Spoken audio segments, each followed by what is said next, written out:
Somnath Bhavnagar national highway પર કોડીનાર નજીક ફોરટેક highway પર મોરડિયા ગામ પાસે કોંગી નેતા હીરા જોટવા અને ગ્રામજનો દ્વારા ચક્કાજામ કરાયો હતો। અંડરપાસ બ્રિજની માંગ સાથે ચક્કાજામ કરવામાં આવ્યો હતો। હીરા જોટવા સહિત અનેક લોકોની પોલીસે અટકાયત કરી છે। ગીર સોમનાથ કોડીનાર ફોરટેક હાઈવે પર આવેલ મોરડિયા ગામ હાઈવેની બંને સાઈડમાં અડધું વહેંચાયેલું છે।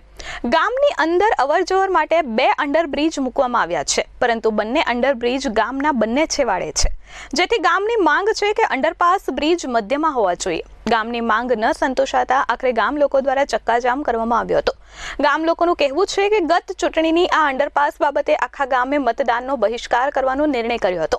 ત્યારે સ્થાનિક મામલતદાર અને નેશનલ હાઈવે ઓથોરિટીના અધિકારીઓ સાથે ચર્ચા કરાઈ હતી।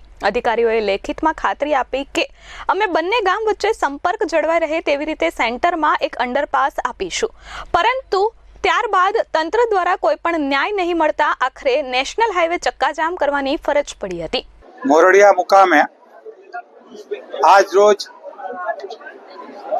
ગામ લોકોને અંડરપાસથી પીડિત છે,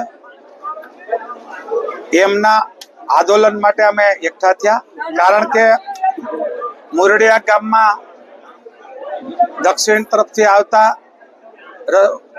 અંડરપાસ છે, ઉત્તર તરફથી આવતા પણ છે, પણ ગામની મધ્યમાં જે એક અંડરપાસ હોવો જોઈએ, જેના લીધે ગામ અકબંધ રહી, એ એમની ખરી અને સાચી માગણી છે। એમ નહીં કરે તો ભવિષ્યમાં પૂર્વ મોરડિયા ગ્રામ પંચાયત ને પશ્ચિમ મોરડિયા ગ્રામ પંચાયત નો એને ઠરાવ કરવો પડશે, એવી સ્થિતિ અમે નજરે જોયું તો લાગ્યું એમની માગણી વ્યાજબી છે। એટલે એમના કોન્ટ્રાક્ટર કોઈ કડથિયા છે, એમણે કન્સલ્ટન્સી મારફત આ કરાવડાવવું જોઈએ। આજથી અમે શરૂઆત કરીએ છીએ। અભી તો ટેલર હે, ફિલ્મ બાકી હે। રોજ ચક્કાજામની જરૂર નથી, એના લડાઈના પ્રકારો ઘણા બધા છે ગાંધી સિદ્ધિ, અને એ જેમ જેમ જરૂર પડશે એમ અમે ઉતરતા જશું। ચેતન અપારનાથી S24 ન્યૂઝ ગીર સોમનાથ।